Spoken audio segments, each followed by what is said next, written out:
I've always gotten comments that I look like number 67 from Squid Games, and now that the new season has dropped, I'm getting so many of them. Me personally, I don't really see it, but I wanted to try the makeup anyways. We need a really glowy and dewy base, so I primed with the Dasique Water Veil Primer. Then I mixed my Say Glowy Super Gel and my Tarte Creamy Concealer for the perfect combination. They're my go-to products for a high coverage dewy look. Now we have to snatch our face the hardest that we've ever snatched our face. I'm using the Milk Contour Stick and Toast to try to get even a little bit as cut as she is. Shading in where my jawline meets my ear and the halfway point. While I was doing this, I noticed that where she has a scar on her neck, I also have a scar on my neck. Except that mine is from scratching my eczema, which I guess depends on who you ask, is a little bit less cool. I don't know why I decided to do the scar before blending out my contour, but I did. Blending the contour up and around the jawline.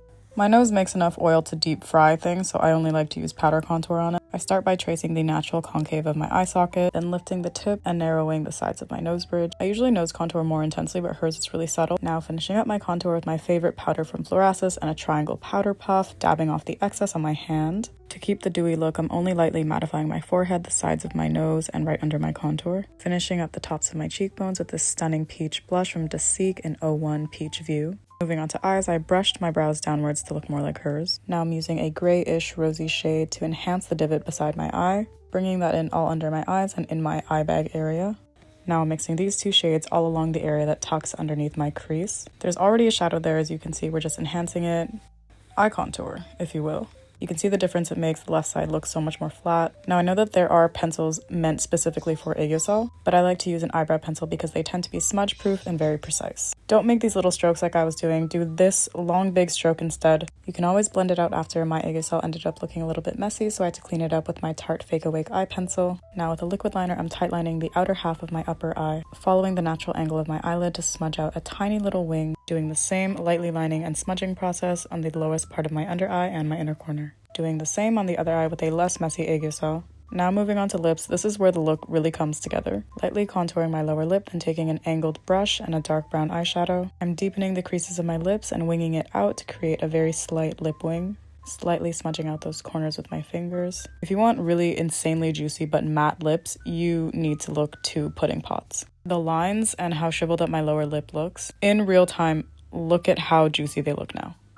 I used the tiniest bit on my finger. This is the Dasique Soufflé Color Pot in shade 01. It even did too good of a job of making my lips look too plump and juicy. For the purposes of this look, I had to go back in with my blush. I had to recrust them to make it look like I've been risking my life playing games. Now for the finishing touches, because we can't forget about her freckles, I'm using the PH Freckles in shade 01 because they're a little bit lighter. If you've seen any of my other videos, I usually use shade 02. After spattering on the base, I use the pick to make some defined freckles, not blending those out too much. Honestly, what I took away from this whole look is that maybe I want a fuck-ass bob. I mean, I kind of look hot with a fuck-ass bob. All the comments I've been getting that I look like number 67, I thought was just a universal Asian girl experience when Squid Games came out. I thought people were just being a little racist. But now after doing the makeup, I sort of see it. now. Put my hair down and added a little scratch because the bob was giving me too many ideas. And if you guys have seen my last hair dyeing video, you know that once I get an idea about my hair, a couple days later, it's gonna happen. I really hope you guys don't catch me next time with a bob. Okay, bye.